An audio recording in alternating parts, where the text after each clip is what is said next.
everyone. Thank you so much for joining our webinar today. We will get started in just a few minutes.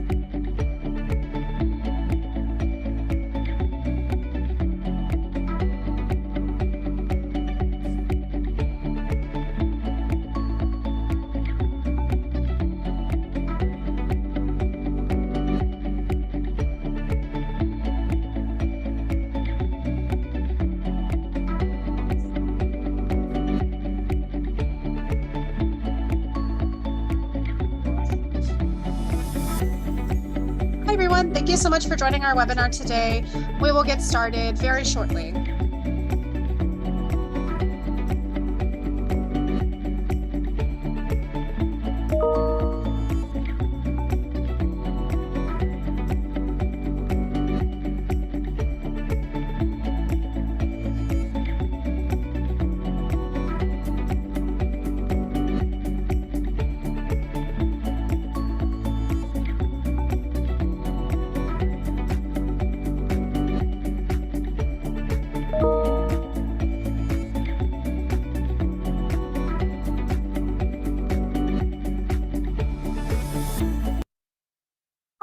Thank you so much for joining our webinar today, Crisis Pregnancy Centers, Misleading and Biased.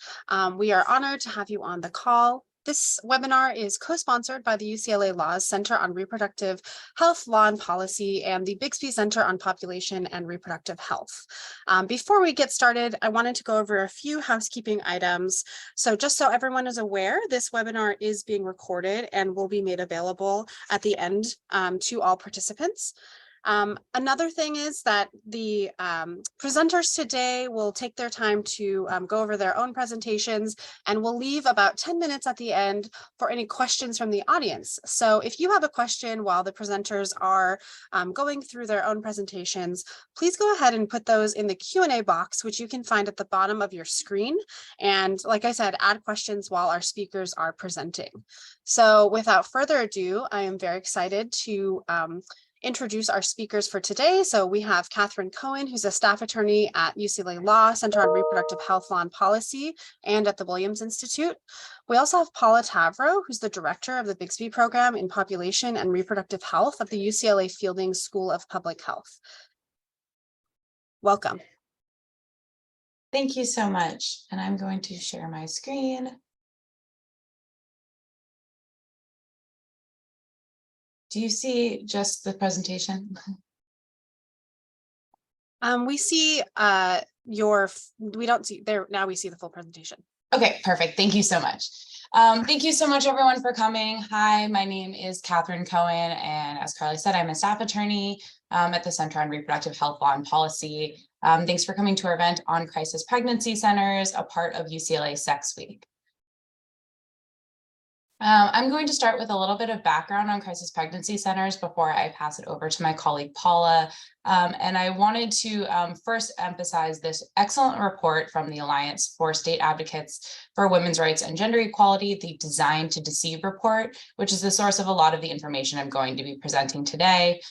So thank you to the wonderful organizations who have put this report together, and in particular, the California Women's Law Center, who have done the specific report on California. I'm going to focus on California, given our location. But first, a background. What are crisis pregnancy centers? Crisis pregnancy centers, or CPCs, are anti-abortion organizations that seek to reach low-income people facing unintended pregnancy and prevent them from accessing abortion and sometimes as well contraception. They will often offer free services that are designed to get people to enter the crisis pregnancy center so that they are able to then share their information. And some of the services that they may provide for free are things like pregnancy tests, ultrasounds, and diapers. Although, as I will talk about more later, the ultrasounds are not really a medical service. A lot of this is focused on, again, this deception. So in addition, crisis pregnancy centers will often use misleading and coercive tactics and information in order to dissuade visitors from seeking abortions. And while they present themselves as medical clinics, most do not have medical staff. So some statistics about crisis pregnancy centers in California, again, from the Design to Deceive 2022 update for California. In late 2022, the California Women's Law Center identified 165 crisis pregnancy centers in California, which means that they outnumber legitimate abortion clinics by a ratio of 5 to 4. In the report, they looked at all of these different crisis pregnancy centers and found the following, that 90% of CPCs in California offer no prenatal care. None of the crisis pregnancy centers identified offered contraceptive care. 75% have no physicians on staff, and only 32% have a registered nurse affiliated with the center, which means that at some point they might have a nurse there, but that doesn't necessarily mean that there is someone there at all times who's an actual medical provider. In addition, 58% offer what are called non-diagnostic ultrasounds. And so while a medically diagnostic ultrasound would be able to do things like date the pregnancy or identify a ectopic pregnancy or other complications, a non-diagnostic ultrasound is sometimes called a keepsake keepsake ultrasound. It's really just designed to create an image that someone could potentially form an emotional attachment to, as that is really the motivation behind for CPCs, but it cannot identify complications. And so it puts pregnant people at risk of thinking they've gotten a diagnostic scan of their early pregnancy when they may not have. In addition, the report found that 66% of CPCs in California provide either false or biased medical claims. And I'm going to talk a little bit more about kind of the different misleading medical claims that are frequently made.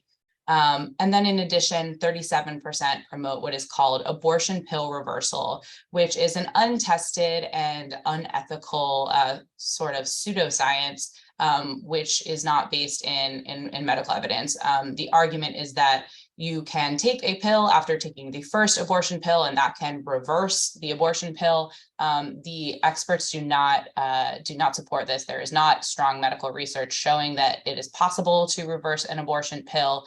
And the American College of Obstetricians and Gynecologists have called this practice unethical and not based in science. A little bit more about the kinds of false claims that crisis pregnancy centers might make. I want to highlight these so folks who might run into a crisis pregnancy center or hear these myths can know that these are not legitimate, are not supported by legitimate evidence. So a lot of the times these claims are made to try to dissuade visitors from seeking abortion practices. And so they will say things like that there are very serious health concerns from having an abortion. For example, you frequently hear that the argument that abortion causes breast cancer, can cause difficulty getting pregnant in the future, infertility, damage to the cervix, or causes future defects. And then also there is a lot of emphasis on serious mental health impacts and abortion regret, which again is not supported by the evidence. None of these health conditions are actual consequences of abortion. Abortion is safer than pregnancy and childbirth. But there is an over-exaggeration of these harms in order to dissuade people from seeking abortions. In addition, CPCs will frequently mislead pregnant people about the gestational age of their pregnancy, and that's in order to, again, prevent access to abortion care. So they will either say that the pregnancy is too far along and it is too late to get an abortion in the person's state, or they will go the opposite direction. They'll say that it is very early in the pregnancy and that the person still has lots of time in order to prevent them from feeling the urgency of going and seeking an abortion from a legitimate clinic. I mentioned before, they provide free keepsake or souvenir ultrasounds that again are not diagnostic and are not able to identify complications or get an accurate date for the pregnancy. And then frequently you will also see very inflammatory language used to describe abortion if they talk about it at all, such as, for example, saying that you are killing a baby, or just kind of very inflammatory and biased language in describing abortion procedures. So then I wanted to talk about how to distinguish a CPC from a real clinic, in particular for people who might be seeking services and might not know whether or not they are seeing a real medical provider, going to a real clinic, or are being advertised for a CPC. I think this is really important to mention because CPCs often locate themselves right next door to real abortion clinics or other reproductive health care centers. And sometimes we'll even put people out front to direct people into the wrong location. So this image on the top left, the people standing there in the pink vests are Planned Parenthood clinic escorts. They are volunteers with Planned Parenthood, and this is outside a Planned Parenthood clinic. Whereas the person with the arrow pointing to them in the kind of more yellow or the more orange vest is a CPC volunteer, and she is trying to direct people into a CPC rather than a crisis pregnancy center. So the location is one tell. In addition, billboards like the one at the top right are the kinds of messaging that you frequently see for CPCs. Their ads will often be directed towards people who are pregnant and scared, pregnant and alone, people who need help. And then they also very frequently use terms like choice or options in their name. And that's another kind of tell that what you're dealing with is a CPC rather than a clinic. In addition, 70% of CPCs in the country are affiliated with large national groups. And so identification with any of those groups is, again, a good way to identify a CPC. The major groups that operate CPCs in the US are Heartbeat International, CareNet, and the National Institute of Family and Life Advocates. Additional points to distinguish a CPC from a real clinic. Very often they will stress abstinence or fertility awareness instead of contraception. These are all screenshots from different crisis pregnancy centers in California. And you can see on the left, one of the services offered at the CPC is abstinence education. And there's some language here kind of demeaning towards contraception and premarital sex. In addition, there are, again, mentions of abortion pill reversal or really overemphasis on post-abortion services or trauma from abortion is, again, a red flag. The other thing that I wanted to mention is that, again, as we have in the heading of this presentation, misleading is a big tactic. Being misleading is a big tactic of CPCs. And so frequently, if you call a CPC, they will not be clear about whether or not they provide abortion care or not, because their goal is to get people to come into the center so they can talk to them more. If you are calling a legitimate abortion clinic and ask if they provide abortions, they will tell you. And so that is a good thing to know when you are trying to seek abortion care. And then I wanted to share just a few resources for especially students in the UCLA area of how to find legitimate abortion clinics and care. First is kind of the opposite, is this resource of crisispregnancycentermap.com, which is a map of all crisis pregnancy centers. It's crowdsourced, and so it's constantly being updated. That is the image of the map of California. Those are locations of crisis pregnancy centers in the state. To counter this map of places where you don't want to go if you are seeking an abortion is the UCLA Student Health and Education Program's Sexual Wellness Map, which is on the UCLA SHEP website. This is the little graphic that they have, and if you click on that, there is an interactive map where people can find reproductive and sexual health resources in the LA area and especially close to UCLA.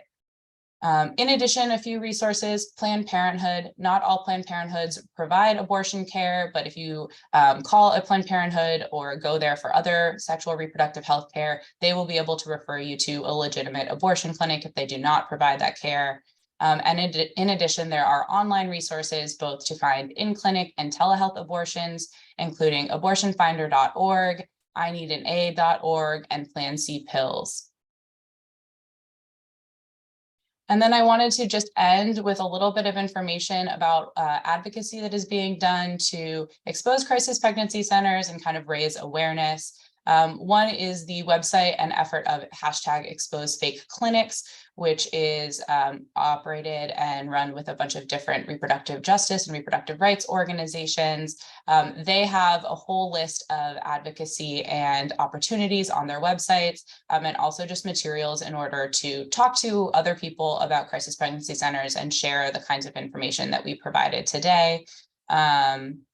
There's also a couple of potential sources for legislative advocacy that I wanted to mention. While in many states, crisis pregnancy centers will receive actual state contracts to provide care, that is not the case here in California, luckily. However, some still receive some funding through the Title X Family Planning Program, and the few that have actual providers, healthcare providers, may be receiving Medi-Cal reimbursement.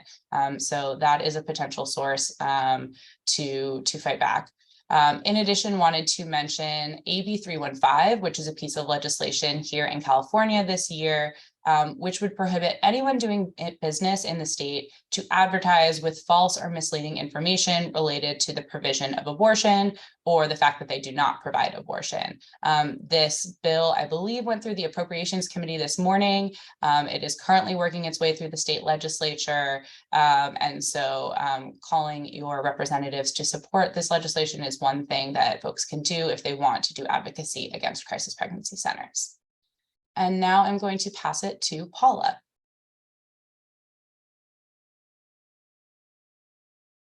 Thank you so much, Catherine, for that excellent talk. So my name is Paula Tavrow. I am an adjunct professor in the Department of Community Health Sciences at UCLA Fielding School of Public Health, and also a director of the Bixby program at the School of Public Health. So my talk today is entitled Assessing Racial Ethnic Bias in U.S. Crisis Pregnancy Centers. And this study was funded by the Office of Equity, Inclusion, and Diversity at the Fielding School of Public Health, as well as the Barbara Streisand Center at UCLA. And I also want to acknowledge my wonderful co-investigators, who are all at the time students: Andrea Renteria, Judy Tang, and Monica Zepeda. Next. So the starting point for this study was actually an important statement that came out in July 2019 from the American Academy of Family Physicians, in which they really called upon researchers to acknowledge that there is a system of racism in the country, that some settings, in some places, racism has been institutionalized, and that we should all be conducting a comprehensive and critical examination of policies and procedures in various institutions to ferret out any racism or expose it where it might exist. Next. So I decided to focus on crisis pregnancy centers. Crisis pregnancy centers, Catherine explained so thoroughly to us, but just so that you're aware, they were begun in the 1960s, and it was in response to the liberalization of US abortion laws. So it was always, in some ways, political. And interestingly enough, the very first crisis pregnancy centers were in Hawaii. And then they slowly, or rather quickly, actually spread into the rest of the country. They have a very strong anti-abortion mission, as Catherine laid out, and they generally are nonprofits and mainly staffed with volunteers and non-medical personnel.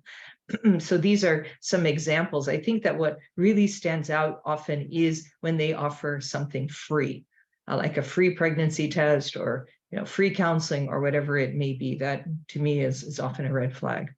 Next.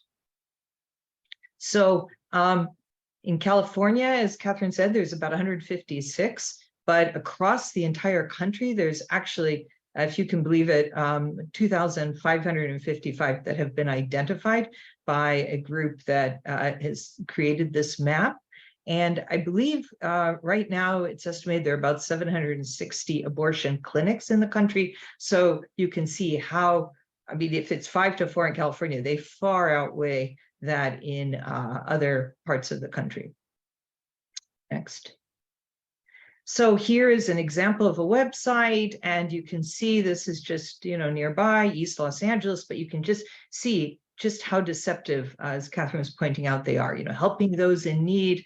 And it seems that, they're offering, again, the free classes and so on. And so it's very hard. I mean, you have to really excavate these sites to figure out that they're not offering legitimate healthcare. Next. But what I think that a lot of people don't recognize is that they often are also trying to reach men or the male partners of a pregnant person.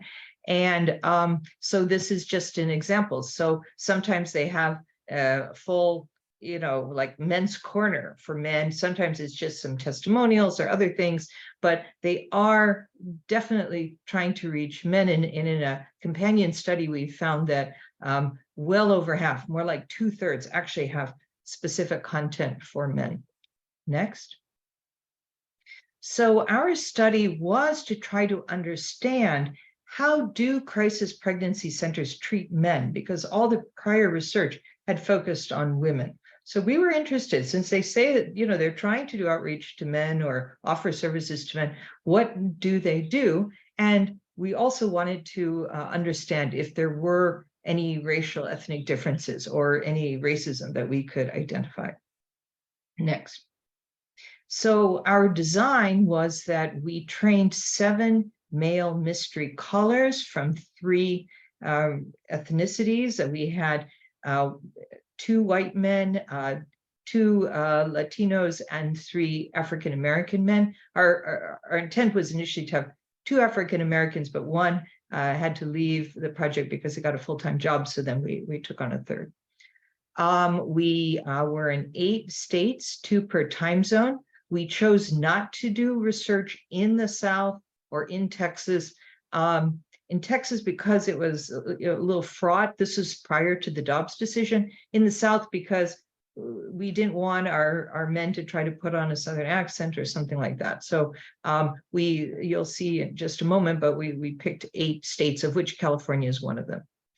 Then what we did is we randomly assigned men to call different crisis pregnancy centers. So none of our mystery callers called the same site as another mystery caller, because we felt like if a clinic got 2 calls from men, they might get suspicious if it was, in a relatively short period of time. So we told the men that their goal was to get on, talk to somebody, and get off the call within about 10 minutes if they could. We were not allowed to do any kind of taping. It's illegal in California without the consent of whoever's being taped. Or we also did no eavesdropping on the calls. So our approach was instead that the man would dial a number, and the minute he finished his call, he would then turn and call a research assistant. We had a group of undergrads who were working with us, and then the undergrad would just quickly go through a whole survey with him and try to get as close as possible, verbatim, to what happened, what was said. And the man also often took little notes as the call was going on so that he would be able to respond well to the research assistant. They all used the same brief script, except for the small change that you'll see in just one moment. Next. So here is that brief script. So again, they all stuck to this script, which was, hello, I'm looking for some advice. I don't know if you can help me. I just found out that my girlfriend is pregnant. I'm trying to figure out what to do. Then often, the crisis pregnancy center will say, oh, you should bring her in, or what can we help you with, or whatever. And then they would say, I think she's considering an abortion. And then they would insert right away what their race was, and however they felt the most comfortable doing it. So with our Black men, they said, as a Black dude, or with our Latinos, they generally said as someone with Mexican parents, or with our white men, one said, someone of Irish heritage, another one said it was someone of Italian heritage. I'm a bit uncomfortable with that. So they wanted to insert right up front what their race was, plant that in the head of whoever they were talking to. And then not gotcha questions, just, I have a few questions. Can you give me some advice over the phone? Is abortion safe? How long do we have to decide whether to have an abortion? Any resources you would recommend? So just to see what these very basic, just trying to get information, questions, what they elicited from whoever was there at the Crisis Pregnancy Center. Next. So here's the final sample. As you can see, those were the states, and that P equals 0.939 indicates that they were randomly assigned. There was no difference by ethnicity and state. So our goal was about 100 completed calls per ethnicity, and as you can see, we had very close to that, 97, 98, 95 per ethnicity. And the time frame was November 22nd, 2021 through to June 8th, 2022. So we did end before the Dobbs decision came down.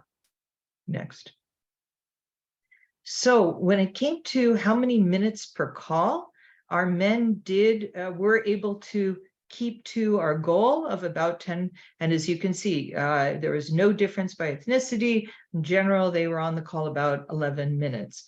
But there was a real wide range. So all the way from 2 minutes on a call, like someone just said, hey, you just have to come in. They just didn't want to talk to them, up to 27 minutes. And they went on and on and on. And the guy really had trouble extricating himself. Now, occasionally it was because they were put on hold for a while and they were told to stay on hold for at least 5 minutes, and wait it out.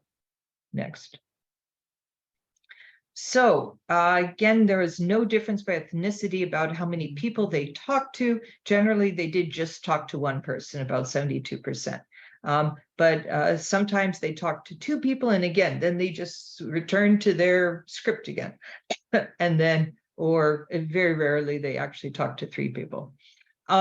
So did they talk to a medical person? Actually, only in 14% of the time did somebody self-identify as being medical or being a nurse or what have you. In the vast majority, it didn't seem that they were talking to anyone with medical qualifications.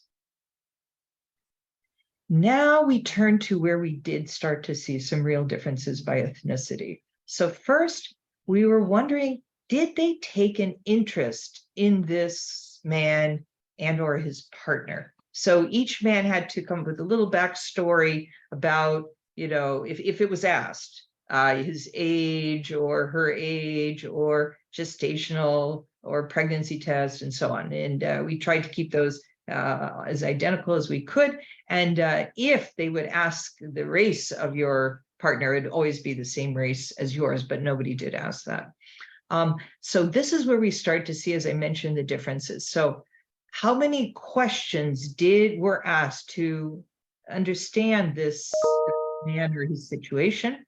And what we found was that on average, they asked 3 questions of white men versus literally half that amount, 1.6 of Latinos and 2.1 of our white men. Where they asked them no questions at all and just said, hey, go elsewhere or come here, or, whatever. They just didn't really want to get involved with them. That happened only 12% of the time with the white men, and it happened about double that amount of time with the men of color. Next. So here you can see the questions that were asked of the clients. So, and you can see just really extraordinary differences. Again, remind yourself, the only difference, they were following the exact same script. They had been trained the same way. The only difference was just to insert that, as a Black dude or as a person of, Irish heritage. And these are the differences we found. So first, asked about last menstrual period. So you can see, asked gestational age, asked whether they took a pregnancy test. Again, the white men are almost all, or, the vast majority were asked this. And very few, like, look at that, take the pregnancy test. Only 10% even asked the Latino if his girlfriend had taken a pregnancy test versus nearly 53% asked that of a white male. Or asked why the girlfriend's contemplating an abortion, asked how long they've been together. The only one where it was the same was just asked where they live to just sort of determine if they could come in easily or if they were the nearest CPC. And the guys could say whatever. I mean, sometimes they'd say, I'd prefer not to say. That was also fine. And then the only interesting thing in this case where they asked more questions of the Black actors or Black callers than of anyone else was about their age. So 25% of our Black men were asked their age versus only 12 to 13% of our other men. Next. So next, did they try to discourage abortion? So remember, that is their mission, to discourage abortion. But we were curious to see, did they try equally to discourage abortion of all of these different individuals? And so we were looking at the amount of abortion misinformation.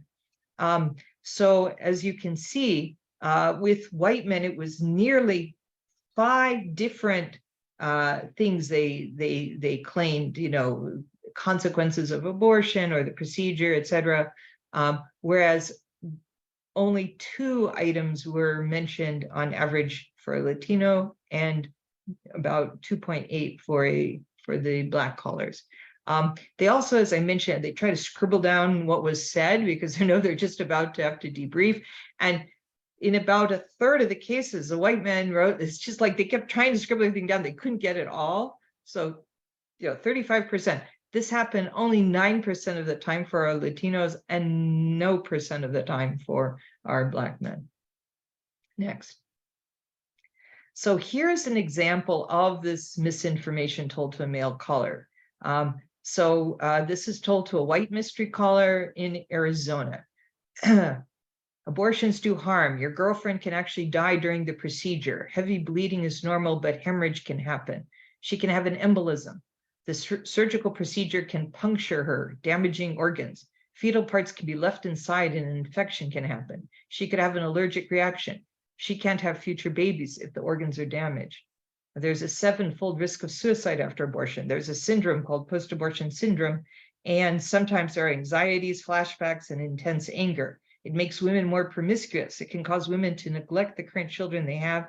It can cause alcohol and drug addiction, bipolar and schizophrenia. The cells in the body go crazy and bad stuff happens like breast cancer. So these are all in his notes. Imagine all this misinformation that's given. None of this is accurate.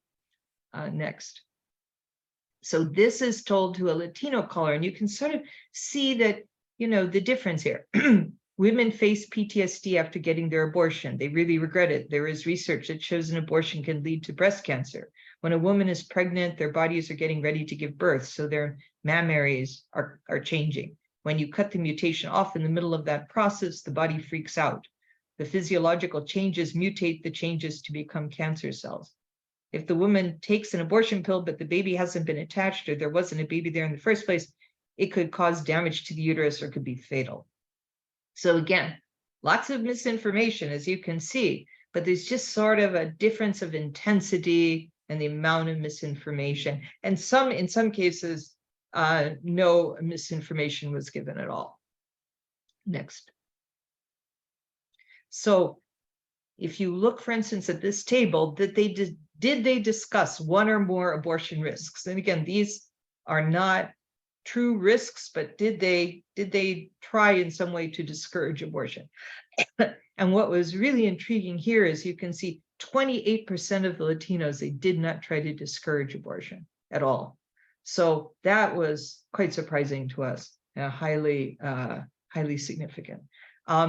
Did they talk about the intense pain and the side effects and long-term pain and long-term psychological trauma, lasting guilt? In all those cases, you can see how much more common this was for our white callers than our Latino callers, and then to some extent to our Black callers. Told that they would have difficulty conceiving later. This was only mentioned to 14% of our Latino callers, but it was like, 44, 42% of our other callers, really enormous differences. And told that they would need to come in to check for ectopic pregnancy. This was told frequently to our white men, about 31%. Again, you can see the differences with our others.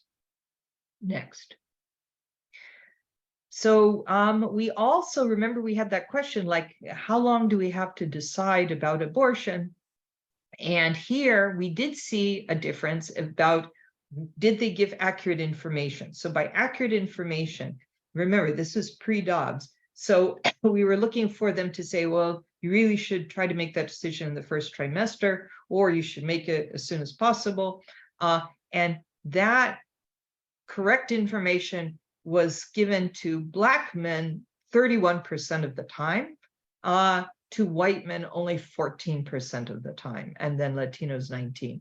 So instead, they would just say things like, "Oh, it depends," or either they would say, "Oh, the time's already passed," or you can wait all the way till 36 weeks or whatever. They would just give them a range, or they would say, "You just have to come in and we'll talk about it." Next. So did they explicitly mention this caller's race or religion? So we hear sometimes about Black genocide, et cetera. Did they say that? Did they try to explicitly discuss things? And we found this was infrequent, but there was a significant difference with our Latino callers. It did come up more, or they would talk particularly about, well, they would presume that if he's Latino, then he has to be Catholic. And they would say, well, you know what the Catholic faith tells you, or something of that nature. But it wasn't as common as we had expected it might be. We also asked the men at the very end, just how did this call feel to you? Just your subjective assessment of this call. And we found that there was a difference by ethnicity. That only 14% of the white callers found it to be negative in some way, like they were rushed, or they were pushy or aggressive with them, or something like that. With our men of color, it was much higher. It was 21 to 23% of the calls, and this again was a little surprising, because you think they have an anti-abortion mission. Why would they be negative or pushy with anyone? You think they'd be as compassionate and caring, et cetera, as they could be with anyone who calls it. Next. So the negativity of the calls, interestingly enough, did seem to vary by state, and where it seemed to be the highest was in Illinois, particularly around the suburbs of Chicago. Our Latino callers really found a very hostile reception in particular, but also Oklahoma was quite high. Least was only 4% in Washington state found the call to be negative. California is about average, around 17%. Next. So what are our conclusions? Well, this was the first study ever that we're aware of to try to investigate male callers' experiences with crisis pregnancy centers. And we did find, just like the report that Cathren had cited, all sorts of misinformation was being provided to our male callers. But the key issue was that it did seem that these CPCs were much more likely to try to understand and get to know our white callers, even though the amount of time spent on the call was similar. But sometimes, people were put on hold or whatever, or they'd ramble. But the focus was much more on getting to understand the white collar and to discourage the white collar, as compared to the Black collar, and particularly also the Latino collar. So to us, this seemed, the implication was that they were prioritizing trying to save white babies from being aborted. So the upshot is that it seems that racism and xenophobia are prevalent in these CPCs, these randomly selected CPCs. And if you're wanting another reason to want to deny them public funding or protest against them, this gives you a little more ammunition. Thanks, everyone.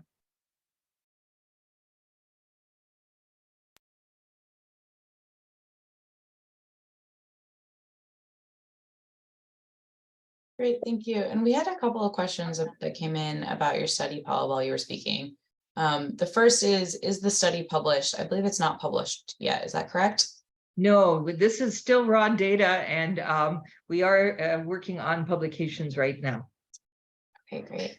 And then another question about sort of the methods. Could you talk a little bit more about what explicit mentions of race looked like for white callers? Were the comments specifically tied to Irish ethnicity or Roman Catholicism, or were there any kind of others? With the white collars, it seemed entirely focused on the presumption that they were Catholic. And that was across the board. It was exceedingly rare for anyone to refer to the skin color. It was almost entirely focused on religion. Okay, thank you.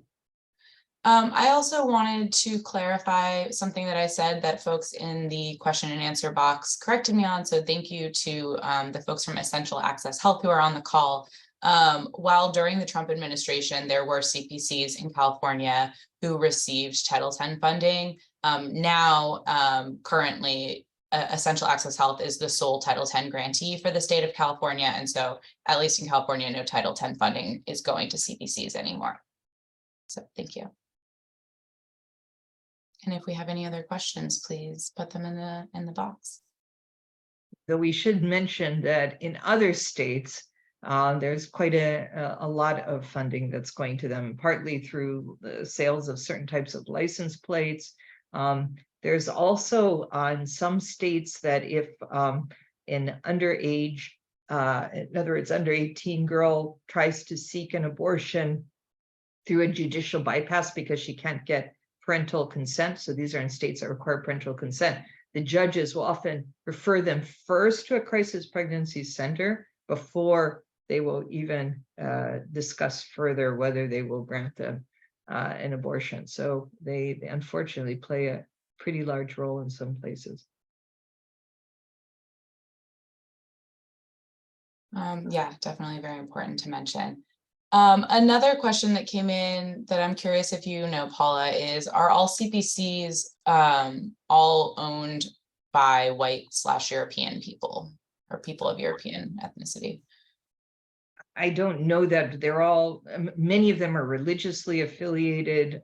So it's really churches that own them and run them. And I don't know if you would call it church white or European, but we didn't, I know when I've given this talk before, someone asked, did we know what the race ethnicity of the CPC person was, you know, the receptionist or whoever took in the call? We have no way of knowing.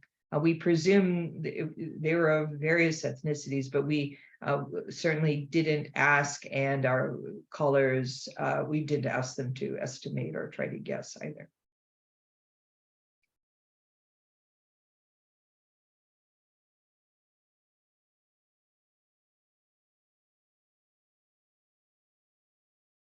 And then we had another question.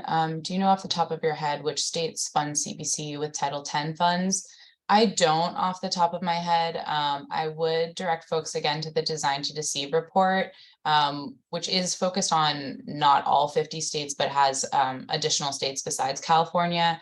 What I can say is that this was a Trump administration policy. And so traditionally Title X funds go to family planning services. They're supposed to go to people who are providing comprehensive reproductive health care. But what we frequently see with conservative presidential administrations is diverting those funds to things like crisis pregnancy centers who, as we have talked about today, don't always and often don't provide actual medical care or prenatal care, but are kind of ideologically aligned with anti-abortion policies that are also being pushed by those same administrations. So it's gone back and forth several times, kind of depending on what presidential administration is in power, whether or not Title X funding can be going to crisis pregnancy centers. And also I should mention that they have changed tactics over the years. If you read some of the Right to Life sites and others, so their tactic of adding in ultrasound capability to many of the centers is fairly recent, in the past, say, 15 years or so. And that is because they feel strongly that if a woman sees the ultrasound image, that will change her mind. And so that's a big push to get people to come into the center to take this ultrasound. And they sometimes push this because they say, oh, but you need to identify if you have an ectopic pregnancy. But as physicians will tell you, you can identify an ectopic pregnancy through other means. You don't need an ultrasound. Thank you. There's two other questions for you, Paula, about your study. One was conversations by ethnicity. Did any of the Black or Latino callers feel that they were being encouraged to have their partners abort or just less interest in their situations? We had a couple of cases where when the guys start asking questions about abortion, they would say, well, why don't you just go to Planned Parenthood and ask those questions? So, you can take that as you will. We had, with our white collars, it was more likely that they will say things like that they were praying for them, or even get everyone on staff. This happened several times, and they put the guy on speakerphone and they'd all do like some prayers. It really would freak them out a bit. But it was just this intense amount of it, and in some cases, the negative, when the guy said it was negative, the white men, it was because the person on the phone was so emotional. So maybe that person had had an abortion that they regretted, and they were now just like oversharing the whole story, even though obviously he hadn't asked about that. And they were getting intensely, dramatic. And that was, it did make it hard on some of the callers. Like they said, I have to take a break. That's why it took a while, because sometimes it was just too much and they just needed a pause. Yeah. And then also another question about your study. Did they ask the male callers about the race or ethnicity of their partner? I think you said that the way that you provided that information was if they asked, it was the same, or? Yeah, so we had like little backstory for the men, like, what age they would give if it was asked, and what, or the age of the girlfriend, or how long they knew each other. So they had their little backstories. But also if they asked about the race, then the man would say, oh, she's also Latina, or, or Black or whatever. But it never came up. Thank you. There are a couple questions here that I think I can field too. One is, has there been any litigation to challenge the misleading and or false information provided at CPCs? I think this is kind of the inverse of what you're asking, but there was several years ago an effort to legislate against crisis pregnancy centers in California that was subject to a case that went up to the Supreme Court. That's NIFLA v. Becerra. And that was actually striking down a California law that would have required CPCs to post notices that they do not provide, that they don't have medical staff, and then also had information about how you could obtain a low cost or free abortion in California through Medi-Cal. That was found to be a free speech violation of the CPCs. And so the legislation that I mentioned earlier, AB 315, is much more narrow than that. It's not going to require any speech by the part of CPCs, but it will make it a false or misleading consumer practice in order to lie, if you lie about what pregnancy services you provide. That legislation also currently is written to create a private cause of action. So an individual who has been misled by a crisis pregnancy center would be able to sue. And I believe that there's I don't remember the exact figure, but there's a figure attached that the person would be able to get as an award through that lawsuit if they're successful, sort of an inverse of the SB 8 legislation, or legislation that what we have in Texas, where people are able to get money from the lawsuits. The other thing that I want to mention on that is, while this is new legislation that is working its way through too, the Attorney General of California has put out a statement that he believes that the current consumer protection laws are already make it illegal for somebody to lie about what pregnancy services they're providing. And so it would, under that advisory from the Attorney General, it would be possible for someone to try to bring a lawsuit for false or misleading consumer information that is provided by CPCs. This new legislation is just making that very clear, and then again, creating that private right of action. And then one other question that was asked is there any data if CPCs are more likely to encourage parenting versus adoption? I don't know off the top of my head about any particular research on that, but I will say that at least some of these CPCs have relationships with private foster care and adoption agencies. They are kind of all run by similar religiously based entities. And so there is some information out there about kind of the connection between CPCs and then these private agencies that are trying to recruit people to give up their children for adoption. I don't have any sources for that. I apologize, but there's some good kind of some sort of narrative work that has been done in the past about, for example, the girls that went away and kind of maternity homes that people used to be sent to, which unfortunately folks are talking about again, where there is that relationship between a CPC and a private adoption agency. I see that somebody asked, did the caller's own perspectives change after going through this research? When they came into it, I would say most of them tilted pro-choice and or were neutral. And I don't think it changed after doing the research, but we didn't ask them specifically if it had. Great, thank you.